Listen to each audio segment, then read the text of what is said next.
حضرات گرامی، سیرت النبی صلی اللہ علیہ وآلہ وسلم دا بیان تواتر نال جاری ہے۔ اللہ تعالیٰ دی جنت بہت بڑی نعمت ہے، اور اس جنت وچ اللہ تعالیٰ نے عظیم نعمتاں پیدا کی ہیں۔ اتھوں دے فواکے نے، اتھوں دی حوراں نے، اتھوں دے چشمے نے، اتھوں دے دودھ دیاں اور شہد دیاں نہراں نے، وغیرہ وغیرہ وغیرہ بڑیاں نعمتاں نے جنت دیاں۔ اور جو پھل نے، مثلا سیب ہے، ایک دفعہ کھائے گا جو ذائقہ محسوس ہویا، اگلی دفعہ وہی سیب کھائے گا تو ذائقہ نواں ہوئے گا۔ ہر دفعہ اس پھل نو کھائے گا تو ذائقہ ان کا بدلتا جائے گا۔ عظیم اللہ دی جنت ہے۔ لیکن فرمایا جس وقت اللہ منادی ہوئے گی، اور جنتیو آج جمعے کا دن ہے، نکلو میدان وچ نکلو، جنت کا ایک میدان ہے، اتنے میدان سجے گا، نکلو۔ اج تواڈے واسطے ایک نعمت ایسی ہے جڑی جنت دیاں ساریاں نعمتاں تو اچھی تے سچی ہے۔ تو جنتی حیران ہو جان گے کہ وہ کہڑی نعمت ہے جڑی جڑیاں نعمتاں میسر نے جنت دیاں، اس تو بھی وڈی ہے۔ رشتے کہن گے آؤ، جدو میدان وچ پہنچن گے تو جنتیاں نو اللہ تبارک و تعالی باریک پردیاں دے وچوں اپنا دیدار عطا فرمائے گا۔ نبی کریم صلی اللہ علیہ وسلم نے جدو اپنی حدیث بیان کی تھی نا، ارشاد سنایا اللہ کا دیدار ہونا ہے جنتیاں میں۔ صحابہ نے کہا یا رسول اللہ صلی اللہ علیہ وسلم، اتنے تو بھیڑ لگی ہوئے گی جنتیاں دی، تو تھوڑے جنتی ہونے، بہت زیادہ جنتی ہونے نے، تو بہت بھیڑ تے رش ہونا ہے، تے اللہ تعالیٰ دا دیدار سب نو صاف ہونا ہے، یا جڑے نیڑے نے انہاں نو دیدار چوکھا تے جڑے دور نے انہاں نو کوئی نہیں؟ صحابہ نے یہ مسئلہ بھی حل کروا لیا۔ کیا رب دا دیدار اس دے وچ کوئی کمی بیشی ہوئے گی؟ کسی نو چوکھا دیدار تے کسی نو تھوڑا؟ حضور علیہ الصلوۃ والسلام نے فرمایا جس ویلے آسمان تے چند نکلیا ہوندا ہے، یا سورج نکلیا ہوندا ہے، یا چند نکلیا ہوندا ہے، دنیا دی آبادی ارباں چ نہیں خرباں چ ہے، تے سارے جدو اس چند دا دیدار کرتے ہیں تو کیا کسی نو کم یا زیادہ دیدار ہوندا ہے؟ تے جدو اللہ دی ایک مخلوق چند یا سورج ہے، ان دا دیدار سب نو برابر ہو رہا ہے، تے جڑا چند سورج دا پیدا کرنے والا ہے جدو وہ دیدار اپنا عطا کرے گا تو وہ کمی بیشی کیوں چھڈے گا؟ سب نو ایک جہا دیدار ہونا ہے باریک پردیاں وچ۔ لیکن وہ باریک پردے دیدار دے وچ حجاب نہیں بنن گے، نظر صاف آئے گا، دیدار صاف ہوئے گا۔ تو جے دیدار صاف ہی ہونا ہے تو پھر پردے کیوں رکھے؟ جے پردیاں نے رکاوٹ نہیں بننی تو پھر پردے رکھے کیوں نے؟ عاشقاں دا سوز و گداز بڑھان واسطے، کیونکہ پردہ ہوئے نا، خوب پردہ ہے کہ چلمن سے لگے بیٹھے ہیں، صاف چھپتے بھی نہیں، سامنے آتے بھی نہیں، سوز و گداز بڑھتا ہے۔ واللہ عالم بالصواب، رکاوٹ نہیں بننا انہاں پردیاں نے، لیکن صاف دیدار ہوئے گا انہاں پردیاں وچوں، اور جنتی اس دیدار دے وچ محو ہو جان گے، اور چاہن گے کہ کہن گے یا اللہ ساڈے کولو جنت لے لے، جنت دیاں ناراں لے لے، اتھوں دے حور و غلمان لے لے، اتھوں دے چشمے لے لے، اتھوں دیاں ساریاں نعمتاں ساڈے کول لے لے، تے آ جڑی نعمت ہے عطا کیتی رکھ۔ رب تعالیٰ وہ تو گھر جانا ہی نہیں چاہن گے، واپس گھراں وچ اپنی حوراں وچ جانا ہی نہیں چاہن گے، ٹک ٹکی بن کے ویندے پے ہون گے۔ پھر رب تعالیٰ پھر پردے میں چلا جائے گا، دوبارہ پردے میں چلا جائے گا کہ نہ میرے عاشقاں نے تو جانا ہی کوئی نہیں، اگر یہ دیدار جاری رکھیا تو نہ واپس گھر نہیں لوٹنا، یہاں کا حال ایویں ہی رہے گا، لہذا پھر پردے آ جان گے، اور فرشتے کہن گے ہن اگلے جمعے آویا ہے، یہ دیدار ہفتے چ ایک باری دتا جائے۔ دیدار شہید نو دیدار تے سدا دا ہے، روزے دار نو بھی دیدار اللہ دا سدا دا ہے۔ روزدار واسطے دروازہ ہی مخصوص ہے جنت کا کہ تو ریان دروازے وچ داخل ہونا ہے، اور دوجیاں واسطے کلیہ ہے ہفتے چ ایک باری، تیرے واسطے ہمیشہ ہی دیدار ہے۔ تو جس ویلے رب العالمین دا شہید نو دیدار ہوندا ہے، یہ ایسی نعمت ہے جنت دی، ہر نعمت تو اونچی نعمت ہے۔ قرآن نے فرمایا لہم ما یشاؤون فیہا ولدینا مزید، جنت دے وچ جنتیاں واسطے انہاں دی اشتہا اور خواہش دے مطابق ہر شے ہوئے گی، اور ساڈے کول انہاں واسطے ایک شے ہور بھی ہوئے گی، وہ جڑی ایک شے ہور ہے وہ رب دا دیدار ہی ہے۔ ان علیحدہ اللہ نے ذکر فرمایا کیونکہ ہے جو سب تو اونچی اور سچی نعمت۔ تو وہ جو نعمت دیدار الہی ہے جس ویلے شہید نو میسر آندی ہے، انہوں تے اپنے تن بدن دا خبر رہندی ہی نہیں کہ میرے نال کی ہو رہا ہے، کی واپر رہی ہے، بھاویں گولیاں چل رہی ہیں، بھاویں بم چل رہے ہیں، بھاویں آرے پھر رہے ہیں، تلوار پھر رہی ہے، زخم لگ رہے ہیں، پچھو پچھ ہو رہا ہے، وہ تے دیدار الہی وچ محب ہوندا ہے، انہوں ککھ پتہ نہیں۔ اور یہ مسئلہ بھی حضور نے انج حل کیتا، ایک عالم نے خواب دے وچ نبی کریم صلی اللہ علیہ وسلم نے دیکھا، عالم سی، کہنے لگے یا رسول اللہ صلی اللہ علیہ وسلم، قرآن حکیم فرماندا ہے کہ جس ویلے موت دا ویلا آندا ہے تے پنڈلی دے نال پنڈلی لپٹ جاندی، تکلیف اینی ہوندی، کلا اذا بلغت التراقی وقیل من راق، جدو جان نکلدی اے گلے تک آندی، اتھے آ کے پھس جاندی، اذا بلغت التراقی، اے گلیاں تک ہنسلیاں وچ آ کے پھس جاندی ہے، تے پھر اتلے پتہ کی کہندے نے، وکیل من راق، وہ کہندے نے ہے کوئی اندے اتنے پڑھن پڑھان والا؟ قرآن نے بیان کی، کوئی جھاڑ پھونک کرن والا، کوئی اندے اتنے سورۃ یاسین پڑھن والا کوئی ہے؟ لیاؤ اندے اتنے دی جان نکل جائے۔ وکیل من راق، تے فرمایا تکلیف اینی ہوندی ہے، والتفت الساق بالساق، پیلی دے نال پیلی لپٹ جاندی، تے پھر کی فرمایا کہ الی ربک یومئذ المساق، پھر اس نو رب دی طرف ہانکیا جاندہ ہے، چل رب دی بارگاہ پیش ہو، ہانکیا جاندہ ہے، مساق دا لفظ ہے، رب دی طرف ہانک کے لے جایا جاندہ ہے۔ اس عالم نے خواب دے وچ پوچھیا نبی پاک صلی اللہ علیہ وسلم، حضور قرآن تو ثابت ہے بڑی تکلیف ہوندی ہے مردہ نو،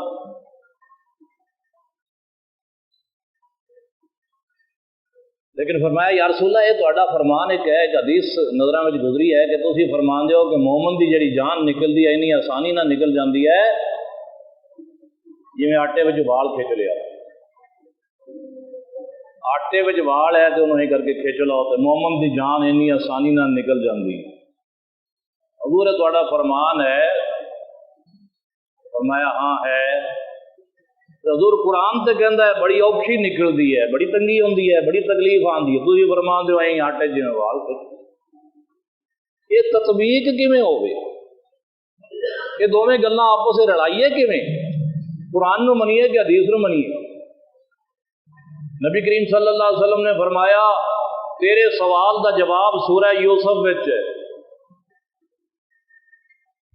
خواب تو بیدار ہویا، خود عالم دین سی، انہیں قرآن پاک جایا سورہ یوسف نو شروع تو لے کے اخیر تک سارا پڑھ لیا، وہ تے قصہ ہے یوسف علیہ السلام تے زلیخا دے عشق دا قصہ ہے، سارا پڑھ چھڈیا، کوئی سمجھ نہ آئی ہے۔ حضور نے فرمایا تیرے سوال دا جواب سورہ یوسف وچ ہے، تے مینوں تے کتے جواب نہیں پیا لگدا، بار بار سورہ یوسف نو پڑھدا ہے پر جواب نہیں وچوں مل رہا۔ دوسرے علماء دے نال رابطہ کیتا، انہاں کو پوچھیا، آخر ایک عالم نے فرمایا ہاں ہاں حضور نے سچ فرمایا، حضور تے ہے نہیں سچے، حضور تو ود کے کون سچا ہو سکے؟ اصدق الصادقین، سارے سچیاں نال سچے حضور۔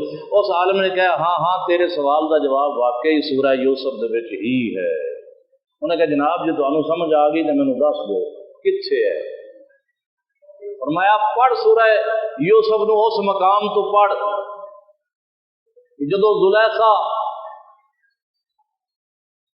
مصر دیاں عورتاں نے زلیخا دے اتنے زبان تان دراز کی تھی کہ اپنے بردے تے عاشق ہو گئی، انہوں اور کوئی نہیں ملیا،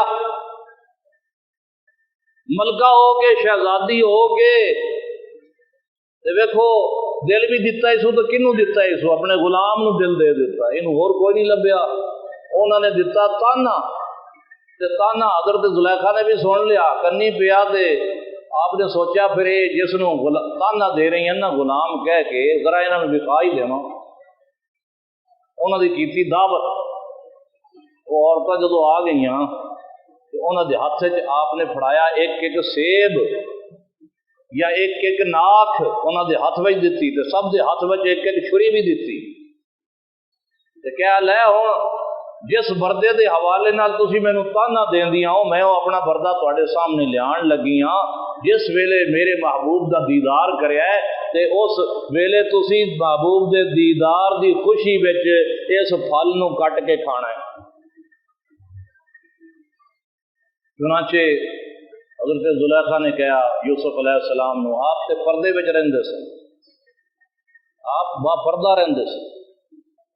زلیخا نے کہا یوسف چل باہر، عورتاں تینوں ویکھنا چاہندیاں نے، باہر نکل۔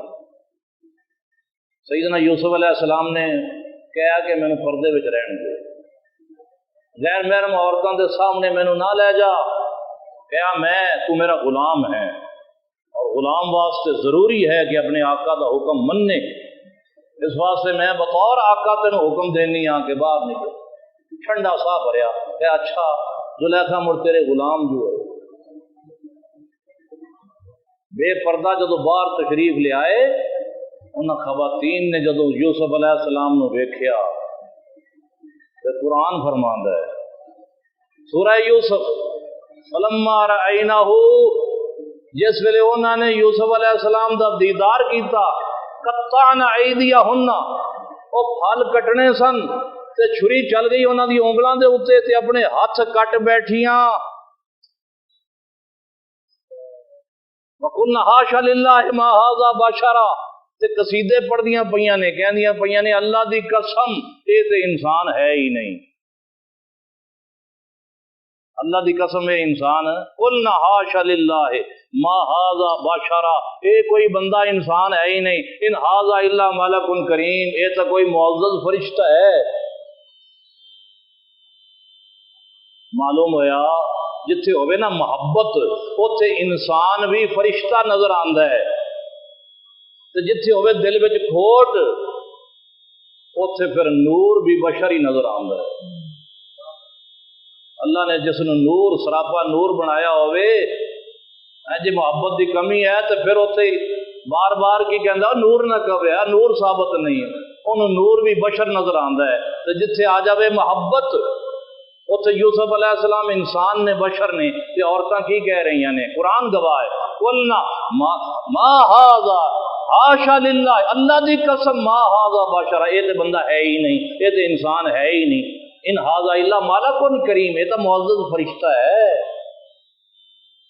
اچھا جس ویلے انگلاں کٹیاں گئیاں انگلاں وچوں خون بھی نکلا ہونا ہے، چھری جو چل گئی، انگلاں کٹ بیٹھیاں، تکلیف بھی ہوئی ہونی، درد بھی ہویا ہونا ہے، خون بھی نکلیا ہونا ہے، لیکن انہوں نے ہائے کیوں نہیں کیتی؟ انگلاں کٹن دے اوتے وہ اپنے وال متوجہ نہیں نے، وہ متوجہ یوسف علیہ السلام نے تے قصیدے انہاں دے پڑھدیاں پیاں نے، انہاں دے حسن دے قصیدے گا رہی نے، تے آدھا تن بدن دا ہوش نہیں کہ میرے نال کی ہو گیا، ساڑیاں تو انگلاں بڑیاں گئیاں۔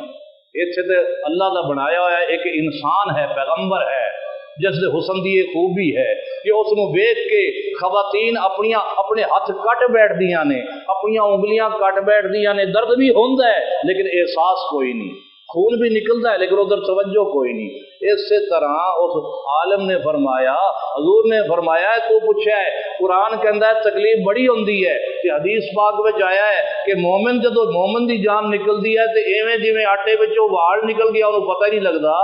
فرمایا تکلیف جو قرآن نے بیان کی تھی وہ بھی حق ہے کہ آخر جان نکل رہی ہے، نو دے وچ روح سمایا ہوا ہے، جدو نکلنا ہے تو تکلیف تے ہونی ہے، درد تے ہونا ہے، لیکن چونکہ جلوے محبوب دے ہوندے سامنے اللہ رسول دا دیدار ہو رہا ہوندا ہے، اس لیے محویت دا یہ عالم ہوندا ہے، ادھر اینا دیدار وچ کھبیا ہوندا ہے، اپنے تن بدن دی ہوش نہیں ہوندی کہ میرے نال کی ہو رہا ہے۔ لہذا حدیث بھی صحیح ہے تو قرآن بھی صحیح۔ تو شہید دے نالے معاملہ ہے کہ جس ویلے شہید دا جسم کٹیا جا رہا ہوندا ہے کیونکہ دیدار الہی دے نال اس نو سرفراز کیتا جاندا ہے، اس واسطے جسم بھاویں کٹ رہا ہے اس نو اپنے جسم دا کوئی پتہ نہیں ہوندا، دیدار الہی دے وچ محو ہوندا ہے۔ اللہ نے فرمایا بل احیاء عند ربہم یرزقون، گل نو آپ مکائیے، کافی ٹائم اج ہو گیا، نیت نہیں سی کہ اتنا ٹائم جاوے، تو اللہ فرماندا ہے کہ یہ شہید جڑے نے یہ زندہ نے اور انہاں نو اپنے رب دی طرفوں رزق دیتا جاندا ہے۔ اور قرآن حکیم نے فرمایا فرحین بما آتاہم اللہ من فضلہ ویستبشرون، اے شہید نو جو شہادت میسر آئی اپنی اس نعمت عظما دے اوتے، اس شہادت دے اوتے وہ فرحاں و شادان ہے، وہ بڑے خوش نے جو اللہ نے انہاں دے فضل کر چھڈیا، اس فضل دے اوتے بڑے خوش نے، بلکہ اللہ دی بارگاہ وچ جدوں اللہ فرماندا ہے اے میرے شہید میرے کول آیا ہے، دس کوئی تیری تمنا ہوے خواہش ہوے تو دس، وہ کہندا ایک ہی خواہش ہے کہ مینوں زندہ کر کے دنیا وچ بھیج، اوتھے میں تیری راہ وچ ماریا جاواں، پھر مینوں زندگی ملے، پھر میں ماریا جاواں، بس اے میری خواہش ہے۔ انہوں کو پچھتاوا تے نہیں، وہ تے بڑے خوش نے، اللہ نے انہوں دے فضل فرما دیتا۔ لیکن میں دس رہا کہ جدو جنگ احد تو واپس آئے مدینہ طیبہ دے وچ اس رات دو رنگی دا نظارہ سی کہ جو سچے مسلمان سن انہاں دا رویہ وہ بھی نظر آ رہا سی، اور جو منافق سن انہاں دا رویہ بھی نظر آ رہا سی۔ آخر میں چند اشعار میں تانوں سنا دیواں، منافق کی کہندے سن، منافقین دا استدلال کی سی، اور پھر میں اجازت چاہواں گا۔ منافق یہ کہندے سن پیغمبر ہادی برحق ہے، صادق بھی امین بھی ہے، ہمیں ہے اعتراف اس کا، ہمیں اس کا یقین بھی ہے۔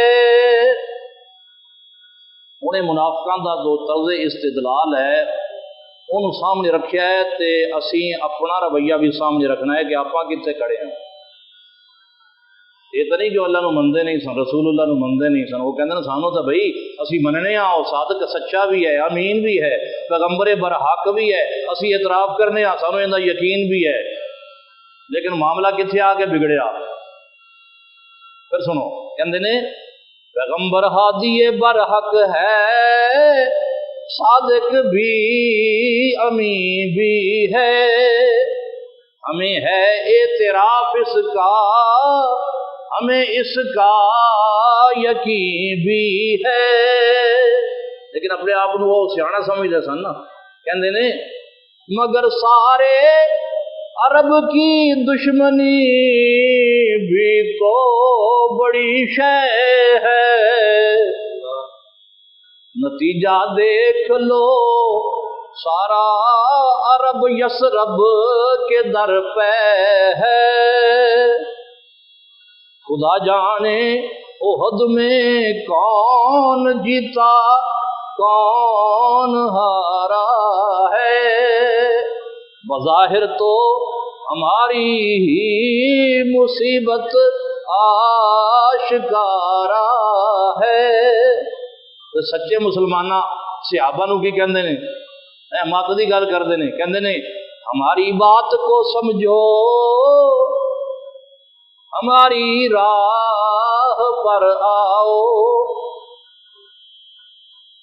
ذرا سوچو، ذرا گنتی کرو، ہم کو بھی سمجھاؤ۔ خاص طور سے انصار نو برگلا رہے سن، مدینہ شریف جڑے انصار سن نا انہوں نے برگلا تے بہکا رہے سن منافق۔ احد میں مرنے والے یار اور اغیار کتنے تھے، کیونکہ 70 جڑے صحابہ شہید ہوئے نا، انہاں وچوں مہاجر تھوڑے سن تے انصار زیادہ سن، انصار دی زیادہ شہادت ہوئی سی۔ تے منافق کتھوں دے سن؟ یہ بھی تے مدینہ دے سن نا، تے آدھے پیٹی براواں نو کہہ رہے ہیں، پیٹی برا تو نہیں سن، تے سچے صحابہ سن، وہ سمجھتے سن یہ پیٹی برا نے، انہوں نے سمجھا رہے ہیں اور تسی تو ساڈے یار ہو نا۔ تے او اغیار نے جنہیں مکے بھی جو ہجرت کر کے آئے ہو وہ غیر سن. تو ذرا سوچو نا کہ یار کتنے سن شہید ہونے والے تے غیر کتنے سن. احد میں مرنے والے یار اور اغیار کتنے تھے, شہیدوں میں مہاجر کتنے تھے, انصار کتنے تھے. تے منافق تے اپنے والوں بڑے پتے دی گل کر رہے ہیں تے انہوں نے سمجھا رہے ہیں, عقل دی گل کر رہے ہیں, آدھے والوں عقل دی, لیکن سامنے کون نے؟ حضور دے صحابہ. سامنے بھی تے حضور دے صحابہ نے, وہ بلا انہاں دے بہکاوے چ آ سکتے نے؟ انہاں دی ایمان دی بنیاد تے عقل ہے ہی نہیں سی. یہ بھاویں عقل دیاں گلاں کردے نے پر صحابہ دے ایمان دی بنیاد عقل نہیں, حضور دا عشق سی, عشق رسول سی. مقال کلندر لاہوری, خرد کی گتھیاں سلجھا چکا ہوں, الہی مجھ کو صاحب جنو کر. منافقاں دی اس نصیحت بھری گلاں دے اوتے صحابہ دا رد عمل کی ہویا؟ منافق زہر کی پچکاریاں لے کر نگاہوں میں پڑے پھرتے تھے گھر گھر میں, گلی کوچوں میں راہوں میں, مگر ایمان والے تھے سپاس و شکر کے عادی. نہ گریاں تھے نہ نالا تھے, نہ شاکی تھے نہ فریادی. ایمان محکم ان کا اور محکم ہوتا جاتا تھا, نمک اخلاص کے زخموں کا مرہم ہوتا جاتا تھا. اندھیرا مٹتا جاتا تھا, اجالا ہوتا جاتا تھا. محمد مصطفیٰ کا بول بالا ہوتا جاتا تھا. احد دے حوالے نال بس آخری چھوٹی جی گل رہ گئی, اندر اتنے آخری نشست اگلے جمعے ہوئے گی. پھر انشاءاللہ تعالی سن 3 ہجری دے واقعات اگے چلن گے, لیکن 3 ہجری دے جو غزوہ احد ہے اس دا بیان اگلے جمعے انشاءاللہ مکمل ہو جائے گا. وآخر دعوانا ان الحمدللہ رب العالمین.